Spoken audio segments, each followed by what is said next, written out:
Hi everyone, my name is Patrick Akil, and for today's episode we cover app development with KMP, which is Kotlin Multiplatform. We go through the ins and outs of the technology, the adoption patterns within organizations, and what the main benefits are in the first place. Joining me today, I have two guests, both friends of the show. Abdullah, dear friend of mine who's been very enthusiastic about this technology, and Urs, the legend, champion of the returning guests. Both friends of mine, so you can see that in the episode as well. And I just had a real blast. So enjoy. So KMP is Kotlin Multiplatform. It used to be called, when it started, KMM, because it was mostly for mobile. It started with the idea of sharing business logic without lots of emphasis on UI. So it was mostly, you have apps, Android, iOS, and you don't want to replicate code across them. UI is still specific for each one of them, but you would still extract business logic, unify it in a single source, code source, compile it and use it. But then it gained lots of traction afterwards, and then it started being expanded. It became KMP. You could then do for many more platforms. You could do Mac OS, Windows, you could do web, and it was named KMP. Then very lately they introduced even UI stuff, so it's not anymore only about business logic. Now you could do UI and build the whole thing with a single source of code and then use it for everything. And that's more or less what it is. Interesting. Like when I think of app development teams, I've only been a team where we did both variants, so an Android app and an iOS app, but from the same team, with something that like cross compiles but is not native, is near native, something like React Native. And in organizations, I've also seen teams be separate with regards to those code bases and those responsibilities. Would those kind of duplicate the logic? Because I'm not aware of that, how they would operate in that way. Duplicate the logic, you mean in what sense? When it comes to business logic, or I'm assuming UI logic as well. Yeah, so in general, if you are an organization that has a team that builds iOS apps or app, depends if you have multiple apps or one. So if you have a team that does iOS and a team that does Android, you'll end up having code duplicated logic-wise, but in each one of these stacks. So you would have Swift code in the iOS team, probably you would have Kotlin or Java code in the Android team. And probably much of that would be doing the exact same thing. It's just that it's a different platform. Yeah. And organizations have always operated that way, because duplicating that logic, especially if it's business logic, seems a bit like something you might not want. Yeah, this takes us actually to a discussion that is beyond only mobile. It has always been the philosophical challenge. Shall we have a back-end team? Shall we have a front-end team? Shall we have Android team? So after lots of trials and errors, I think organizations have found out that dividing teams based on product or business is much better than dividing on technology. And that's why you would end up with a team that probably has Android people, iOS people. And these people could talk between themselves and either decide to duplicate code or split it out. And this whole thing is independent of KMP, by the way. Yeah. What is your take on it, Urs, when it comes to kind of splitting teams with regards to either technologies or stacks versus products? Yeah, I think there's no holy grail with that. It's the usual answer. It depends. What you definitely see is when you split, then of course you can go faster as an individual kind of isolated team. But you miss the alignment. And there is a saying which says, if you want to go fast, then go alone. If you want to go far, then go together. Yeah. And I think in the long run, it definitely pays off if you try to align a variety of things. And KMP, as you already mentioned, has definitely a lot of potential with that.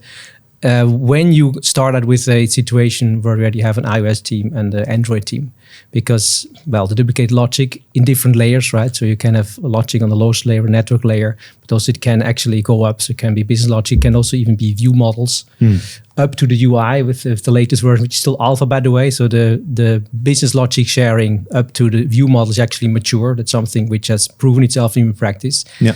When you then would use the UI layer, which is still alpha, that's still a bit an experimental thing.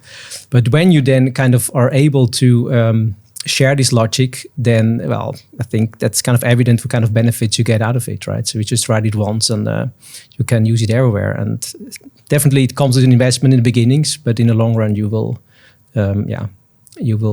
be rewarded for it. Do you think, in general, the industry is heading towards something like you write it once and you can reuse it more and more? Because duplicating logic and doing the same thing across multiple teams also creates those communication lines and dependencies. And I feel like with this, for mobile, it just made sense, I guess. And stuff like React Native has been trying to solve that in a different way. But are we moving towards that from an industry perspective? You leveraging knowledge that we have and then executing different things with that? I think so. And the reason why we probably didn't do this before is because we didn't have the tool set for it. And that's why I think React Native, Flutter, these kind of platforms became quite popular.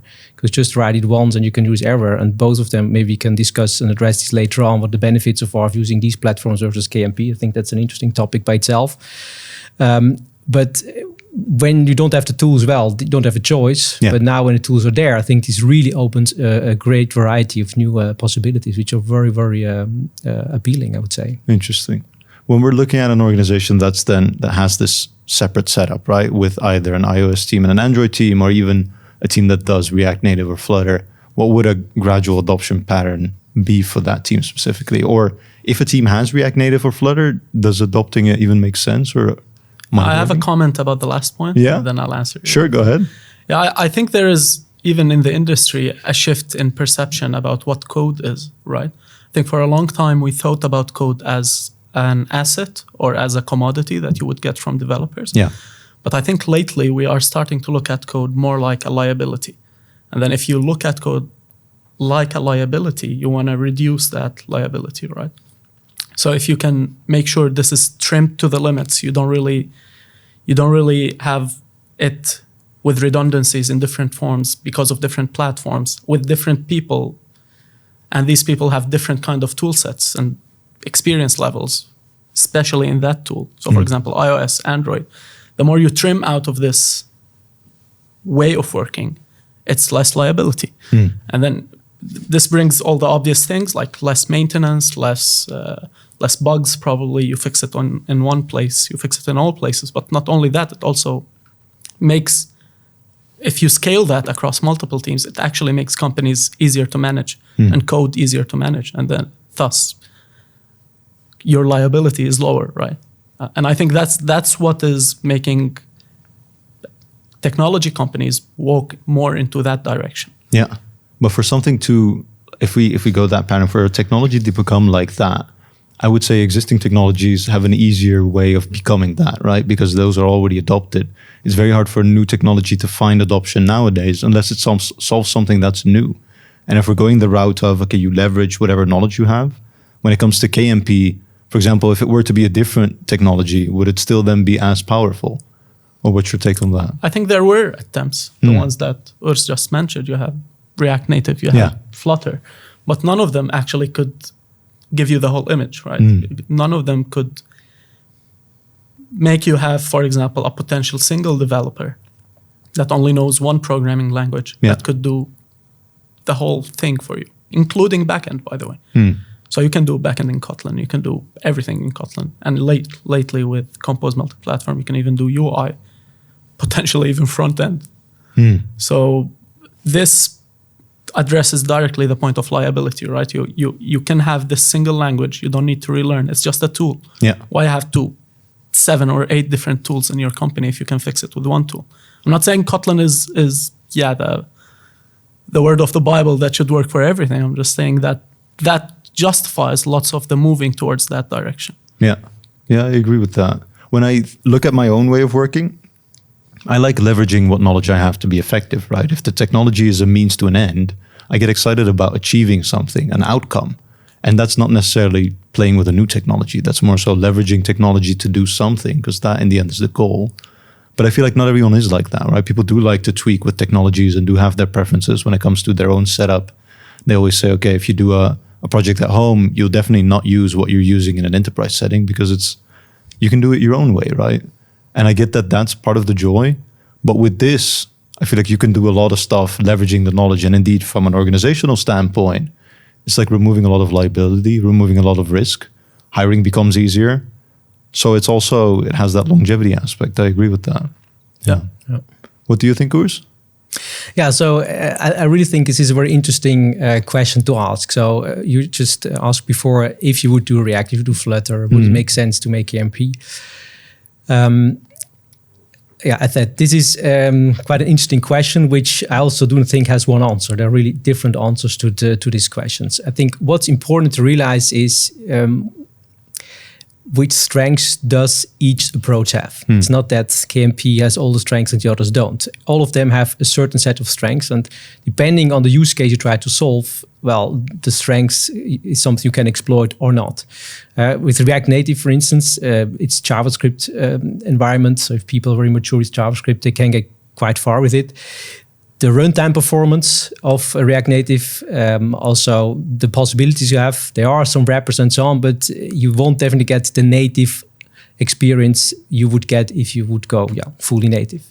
Same with Flutter. So Flutter has an additional hurdle because it's Dart, it's a new language, and certain things are not addressed very well. For instance, reactive programming in Dart is quite complicated. So they also have quite a steep learning curve. You have the Dart VM, for instance. That's something which also gives overhead. It has very flashy animation because of this Dart, so there are strengths there too. So if you kind of try to bring something more webby to a mobile platform, then I think these two choices are quite good. But when you have this use case where you really want to kind of leverage the native platform as much as possible, and you already do that, for instance, of course, if you start greenfield, then you can choose. But if you already do that, which mostly comes in the form that you have an iOS team and you have an Android team, that's just the way things are organized.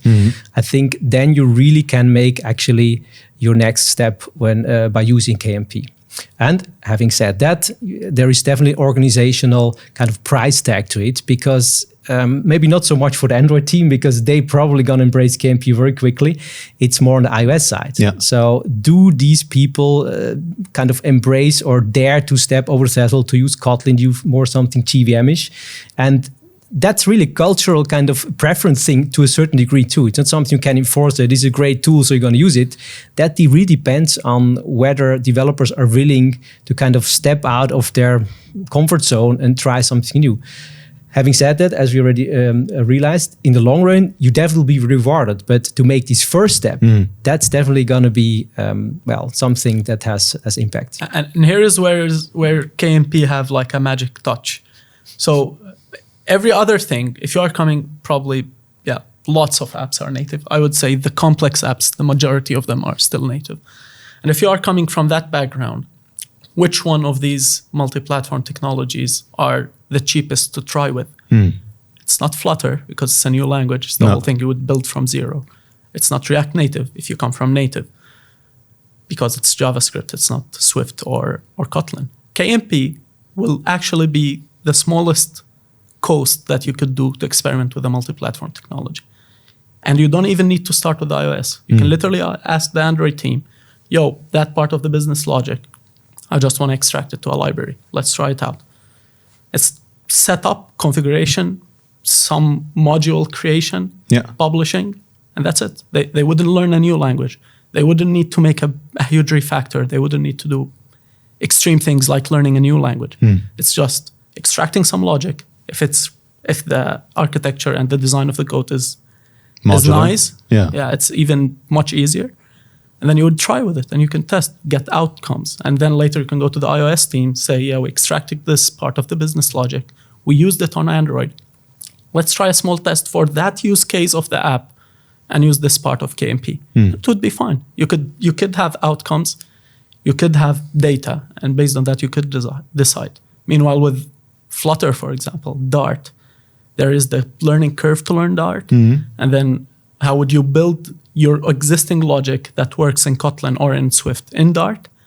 And then later on, maybe generate something out of that and start using it. We're not even talking about building the whole thing in Dart, by the way. For me, Dart makes no sense. Like I love the gradual. No offense. Like from a surface level. Okay, I'm no expert, but from a surface level, the gradual adoption pattern that you've kind of laid out there, I feel like whatever technology is going to that route, that is something new and already things are established, the only way you get your foot in the door is by having kind of a gradual adoption pattern, right? Things like Flutter and Dart, if it has that steep learning curve like you described, and then that's the only way you reach adoption, then the only new frontier you have is for greenfield projects when they choose a technology and they decide, you know, what the hell, we'll go with Dart and Flutter. Maybe they have some specifics that I'm not aware of that makes them believe that that choice is the right choice. But then if I stand back and look at the technology landscape, the risk of an organization when it comes to hiring and that specific knowledge, it's a bigger liability than all the other options there. So I think timing is an important factor there. You say Dart doesn't make sense. For me, it doesn't make sense. Yeah, I totally understand. Yeah. But if you put it in timeline, it starts to make sense. So when Dart started, there was no KMP. And it was only React Native. And as Urs mentioned, React Native was mostly JavaScript, TypeScript, for example. Yeah. But it doesn't compile to native. It doesn't look, it doesn't feel. It's not a native app, Android or iOS. So when Flutter started and Dart started, it was to address this problem. And for a long time, it addressed it very nicely. So Dart compiles to native apps. It's not JavaScript being interpreted inside the app. Yeah. And it had a very big ecosystem for years. So lots of libraries. Actually, until today, it has much more libraries than KMP. If you would start a greenfield project now, for example, and you have people who know Kotlin, people who know Dart, same level of knowledge, I would say probably the Dart people with Flutter would go faster just because of how much is ready in Flutter. Yeah, because of that time. Yeah. But the point is how common are Dart or Flutter developers compared to Kotlin in general, right? And that's the trade-off that you have now. All these apps that are written in native that eventually want to reduce their liability to something more common, that already know about Kotlin because Google adopted Kotlin for Android in 2017. Would you go with KMP now or would you go with Dart? And considering the speed that the libraries and the ecosystem of KMP is going, I think it's soon will be as good as Flutter and Dart and library and tools wise. Interesting. Isn't Google backing Flutter and Dart specifically Yes. as a language and technology? Exactly. But they also have adopted like Kotlin for their Android native. Yeah. Yeah, exactly. Yeah, it's interesting. Google is in that sense a bit in between, right? Yeah. They're backing, of course, Kotlin as a language for Android, primary language. It's a long time ago, not Java anymore, it's Kotlin. Same time, they also invest heavily in Dart and also the Dart VM, right? That's something that Google delivers. So in that sense, they're also a bit in between. And recently, they also have started adopting KMP.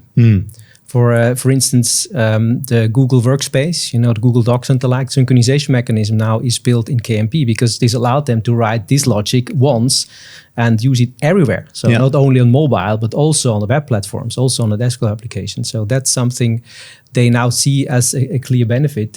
And at the same time, they compete well with their Dart offering, which of course Dart is more for mobile, right? So it's not really a iOS or Android thing or a multi-platform thing. It's more these two platforms, or it's working very well. I'm interested if they're going to keep backing both, basically. Yeah, and there were some recent rumors whether they will keep on backing or not. I think, as said, it again depends on which use case you try to solve. Maybe it's going to be interesting to look at some figures. I did a bit of homework just to see a bit what kind of usage adoption these different frameworks have. So I figured that Dart definitely has the highest, so about 46%, don't pin me down on the exact numbers, have used Flutter in that sense. So Flutter is number one. Then you have React Native as a second. And third, then KMP is kind of the new kid on the block. Having said that, only about 1/3 of the mobile developers have used a multi-platform framework. Yeah. So about 2/3 are still using the native counterparts. And exactly this is, as you mentioned, I think the sweet spot for a gradual adoption of KMP. So I also expect the adoption of KMP to be increasing significantly in the coming time. Yeah. Interesting. I think so. There is nothing still until today. There is nothing controversial in Google backing both or liking both, right?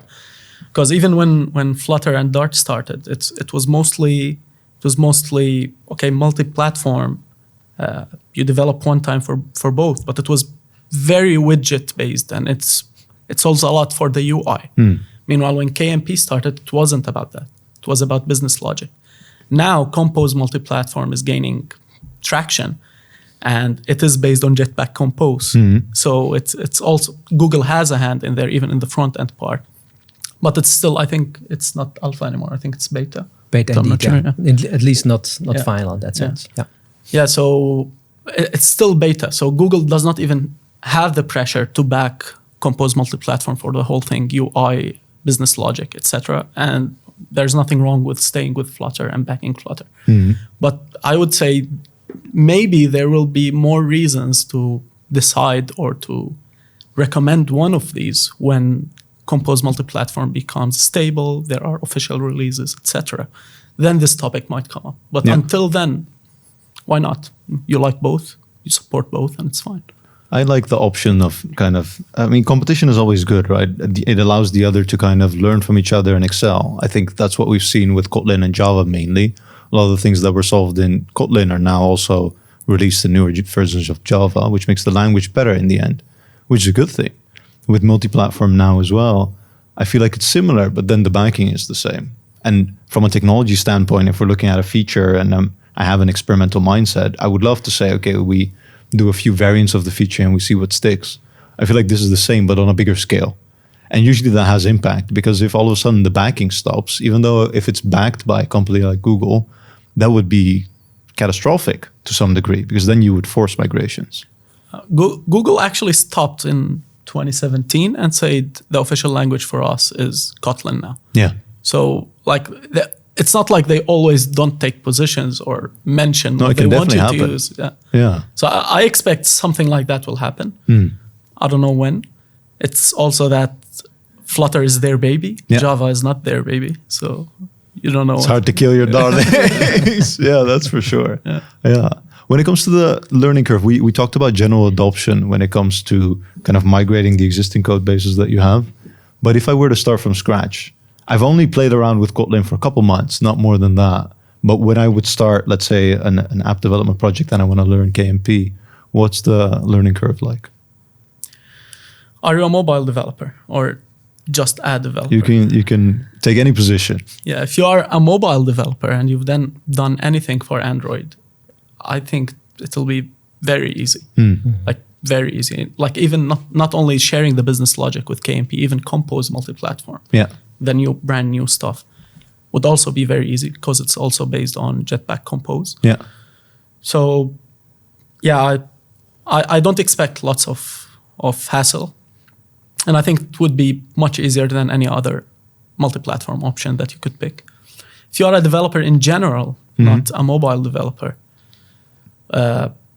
it also depends on what kind of programming languages you have used in the past also. But also, yeah, I don't see it as a very, very hard thing. I think JetBrains' name is a very good thing to use anything that they have. IDEs, programming languages, they're very supportive. Everything they do is very well documented. Their IDEs work like charm with whatever language or platform that you're using. And for me, it's always a positive sign if there is, JetBrains there. Yeah, it makes sense. Yeah, I would like to add on that there has actually been a lot of effort in making Jetpack Compose very similar to, for instance, the way you do state management in React. So if you're a web developer doing React, it should be fairly easy to do some Jetpack Compose, because the constructs, they look very similar. And I know what kind of mechanisms they had to put in place to make that happen. And they use really a lot of advanced Kotlin to make it feel like React in that sense. Nice. For instance, with state management, with the function definition and so on. So that's kind of important to mention, because they also figured that when someone hops from one ecosystem to the other, it shouldn't be kind of a total new world where they are dropped into. So it should be to a certain degree familiar, even though it's a different language, different paradigm. I think they tried that long time ago with Kotlin, and they found out if you make it easy for new people, then it's just a matter of time. And JetBrains is just doing this continuously with everything, and it's working really like charm. I like that it's not reinventing the wheel. And strategically, I think that's on purpose, right? If you want adoption, like I gave the example of having a new technology, it makes sense if you use paradigms that exist in a different technology as well, because then the learning curve is smaller. I tried to play around with Rust, and even though things are similar, the learning curve is quite steep, right? Yeah. So then I got to a level where I was like, yeah, I'm out. I don't feel like I want to go in depth for like a pet peeve project. I'll use it when I think it's most apt, and that's really when I'll step it up. But otherwise, it doesn't do anything for me, basically. It's been a long while since I looked at a programming language, and I was like, man, this is hard. Rust was the last one. Yeah. Even so, we have to add that nowadays with AI, things definitely have become much simpler to adopt new languages, especially frameworks. You just get some snippets which really help you to adopt the language much easier than it was maybe 3 years ago. I think that's something we can state in general. Yeah, which is not only applicable for KMP, of course, applicable to all kind of languages. So transitioning between one axis to another is doable. Become easier. Yeah, I think with AI, I feel like learning becomes like easier if you have good fundamentals. The fundamental part will always be crucial. That's why I'm a bit fearful for, let's say, a new generation of software engineers. They will start learning with AI. And especially since AI, on my YouTube channel now, it asked me, are you okay with having your podcasts and video content be used for AI as a knowledge base? And I haven't decided yet. But if that's the case, then it's like, yeah. How much? Yeah, exactly. I don't think I get any money, by the way. But if that's the case, then it's like, okay, whichever technology makes the most noise might also get prevalence when it comes to then AI distributing that knowledge to the people that learn to it.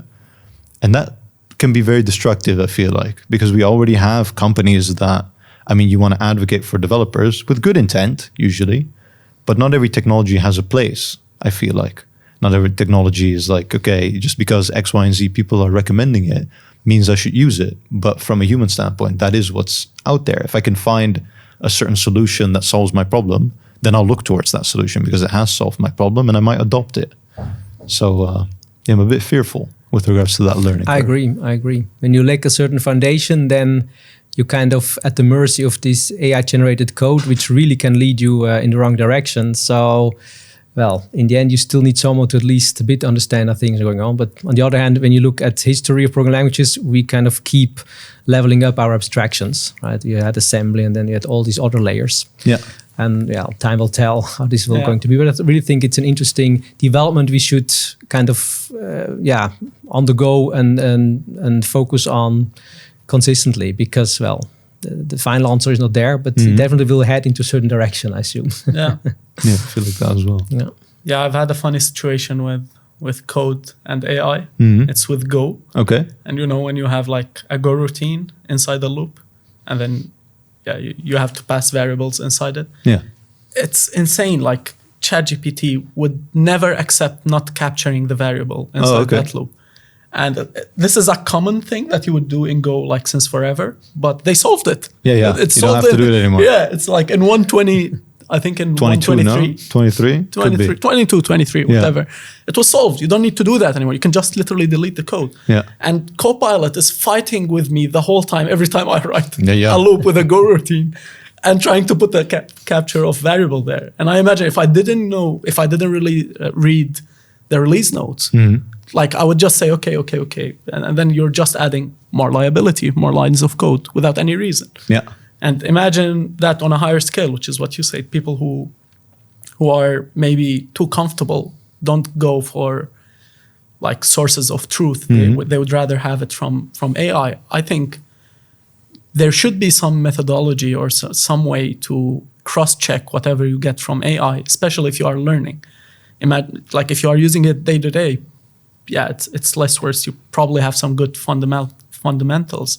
But if you are learning now and you're just eating what is being fed to you from AI, I think it's a tricky situation. This also touches on something else you said, which is the industry and how much money is being invested into stacks and technologies to just have wider adoption and thus making more money. And that's something I think Peter Levels also touched on. It's like there is a whole big industry in the development between software engineers that is just about putting lots of money, making you use this technology, this framework, or this cloud provider without any clear benefits for you. It's just marketing, selling you something that you don't really need or your project wouldn't really need, just because it's the hype, it's the new thing, or it's the best thing to do that technology with. And this combined with AI that would just feed you and you wouldn't know what you are being fed. It's a pretty tricky situation. I think, just to be clear, I'm not pessimistic about it. I'm just really thinking that there should be a way for new developers to work around that. Yeah. I feel like, so if it becomes another abstraction layer and we don't see what happens under the hood, then it might not even matter, right? If I understand what happens, if I can achieve an outcome and then in the end, it doesn't matter how I get there, then I feel like people will choose that option, right? Because that's what I've seen in the past.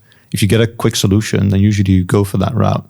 And then you can test your outcomes, right? You can be more experimental. You might be able to be more effective. Maybe when it comes to, let's say, the quality and longevity of the project, hopefully that abstraction layer can accommodate for it and it will still work if you build on top of it or you build for longevity.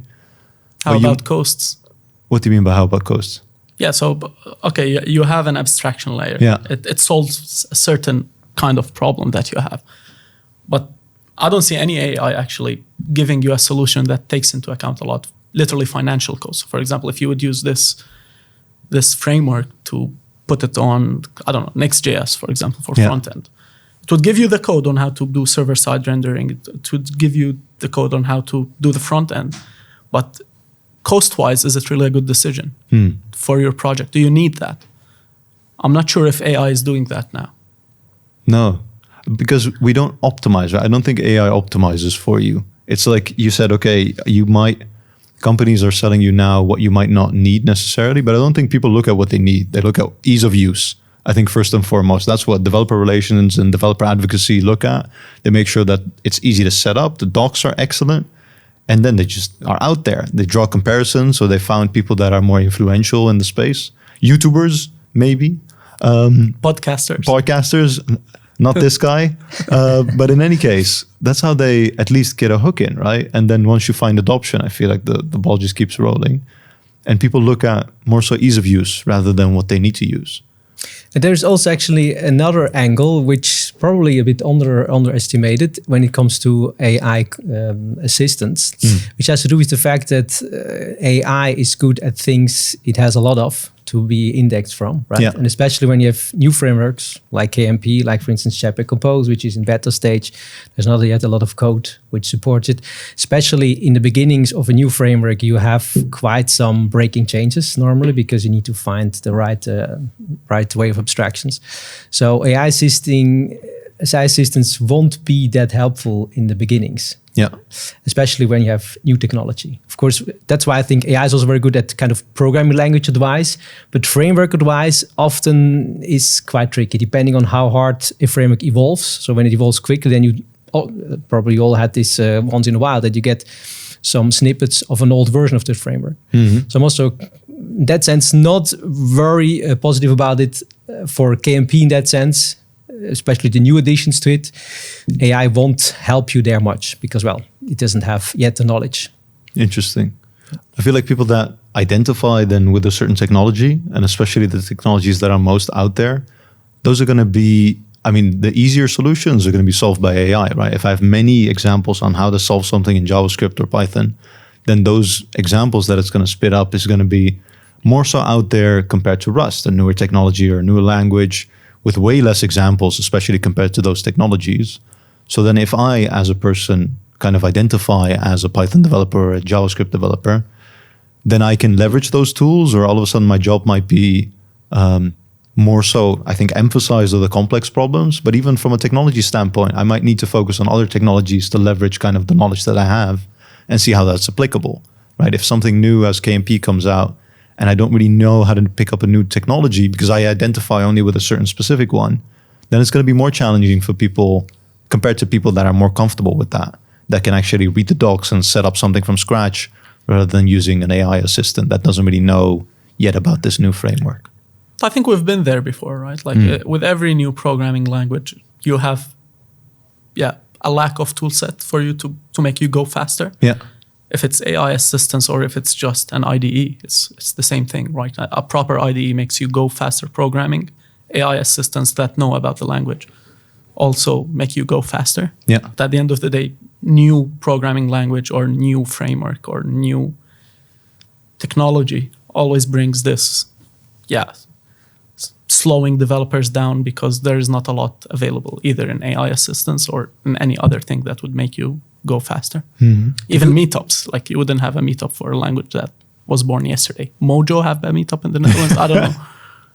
Fair enough. Yeah. And the good news is, of course, that KMP is developed by JetBrains, and the tooling support at JetBrains has really a very high priority level. So in that sense, normally you would also get your ID support right away. So also without an assistant, I think you still can do a quite decent adoption of new features and new technologies. Definitely, yeah. I wonder if with KMP now kind of getting its grounding, it already has a stable release. Would I recommend then Kotlin as a first language?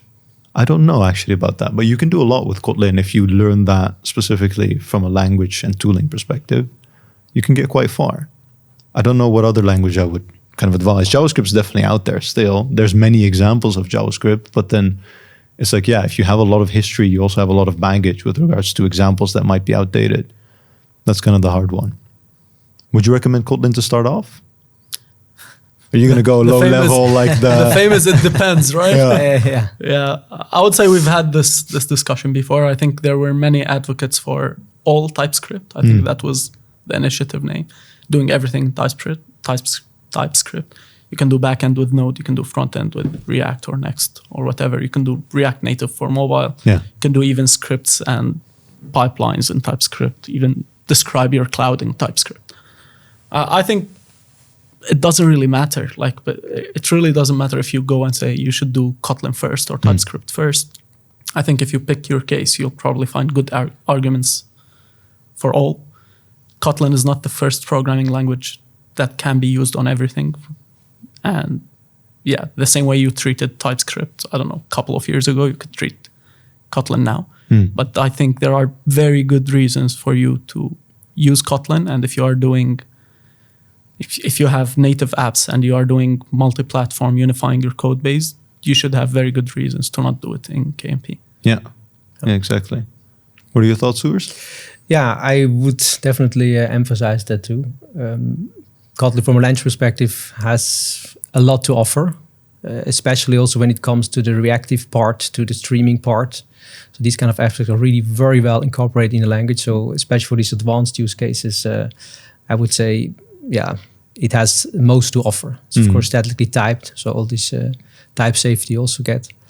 And what's probably also something which you haven't really discussed yet, but you actually almost don't get any overhead if you would go down the Kotlin route. So if your app really needs to perform, so if you are one of the top apps in the world, then one of your safest choices would be Kotlin, because that's the difference with KMP compared to React Native and then Flutter. Kotlin doesn't kind of compile some intermediate format. It really does a native compiler. It compiles native code. When it comes to KMP, the overhead is also really, really small. So I looked it up. It's about per project 1 to 2 meg you get extra because you use some KMP flavor of it for all the platforms, which is definitely different for all the others. So the worst one is Flutter, as said, because it needs to also ship. It's a Flutter VM. Yeah. And React, they have kind of a mix with native quants and so on, but their overhead is about 15 to 20 meg extra. So with Kotlin, you get a very mature language, gets the job done, but also from a runtime perspective, you are rewarded. So, if you dare, then it's definitely the choice. The point is you don't have to dare too much, right? That's the point. Yeah, but dare more in a kind of psychological safety fear thing, because it's a new thing and general people don't like new things because it's new, right? Yeah. So that's what I mean with dare. In the end, indeed, once you've stepped over the threshold, you kind of look in the mirror and think, why did it take me so long? So something I definitely could I feel like could sign for. I'm always fascinated by how technologies or even open source projects get adoption within a certain organization. I had a person on yesterday's podcast recording, and they had built something open source. They did it in a different company, and then it got adopted by Airbnb. 1,000 engineers decided to adopt this package, which was like a snapshot testing tool comparable to other examples. But I was like, why, right? If you look at what was out there, it was backed by maybe one guy specifically, but apparently we had that level of maturity that this engineering squad, 1,000 engineers said, okay, at some point it probably grew to that level, but they didn't experiment with it. It was successful, and then they adopted it in their pipeline, and then it grew to that level.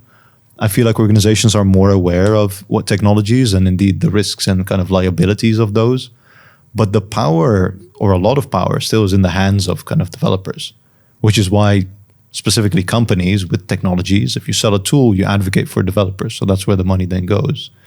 But I'm just fascinated by how developers can decide, okay, for this software, even in the longevity sense, we decide to adopt this piece of open source because it's worth it, or this specific technology because it's performant in that way, and they just go with it.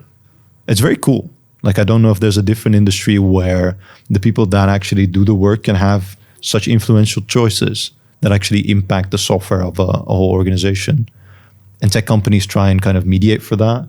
I feel like the bigger organization, the more risk management you have. So it's maybe less apparent there. But especially in kind of high, fast-paced startups or scale-ups, there's a lot of responsibility and also knowledge and power with regards to being a software engineer in a squad, and you get that autonomy and decision-making power. Yeah. It's fun. I think it's neat, amazing, yeah. I think even on developers level, like there are many good reasons to go that path also. It's not only company wanting to reduce liability, reduce bugs or maintenance. Like even as a developer, I think my most pleasure comes from building some things for users, right? So you have probably platforms, what you write as a code for features and then users using it. If it was for me, I would always focus on building more for these people and not more for these platforms, right?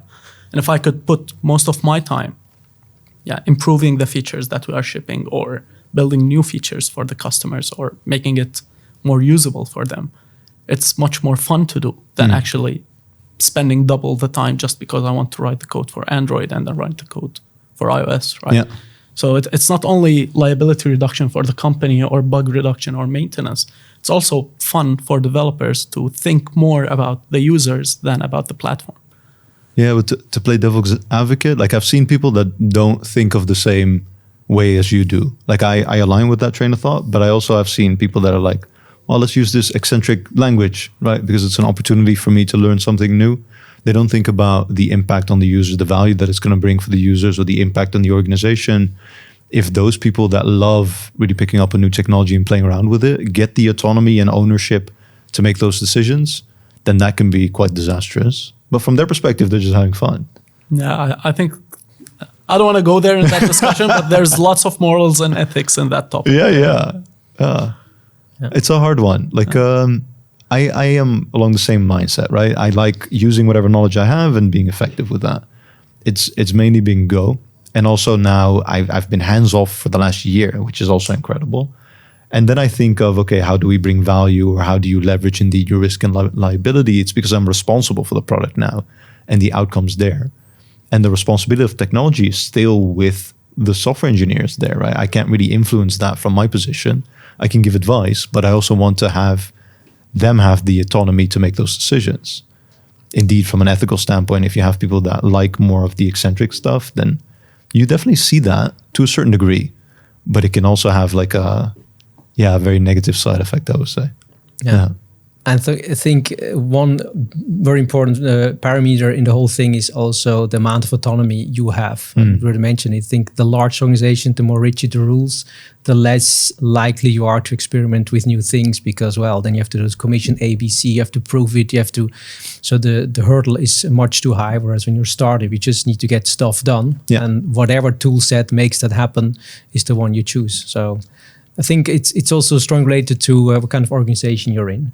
We've come back to what we talked in the beginning, Bol.com. I think they have this, which many companies have, this kind of tech radar approach, so that certain projects can try out stuff, then it's on a tech radar, then you're going to evaluate it. So they kind of want you to try out new things, but not let it just go head away, run loose, but then have kind of a process once it's been evaluated, but you want to kind of leverage on a larger scale or not. I think that's kind of a common sense approach, especially when you have an organization and also understand they don't want to have this mart of tech just growing without any control. So I can imagine that this is an approach for large organizations. And as said, for smaller, it's just get your stuff done. Yeah. And the beautiful thing about KMP is, we already mentioned it, is that you can start so small without even having an impact. So the only thing you probably have to change is a bit of your build procedure, right? It's a build script. Normally, that's something you don't have to tell your manager, I'm going to change my build, right? You don't get admission for that. You just do it. Yeah. And as such, so once it's there and you already have your foothold and you've proven that certain things can be solved in a non-redundant way, then, well, that definitely can be a step up for more. Good stuff. I love this conversation. I think I have a very good view of what KMP is, kind of the gradual adoption patterns and some of the pros and cons. Before we round off, is there still anything you want to share?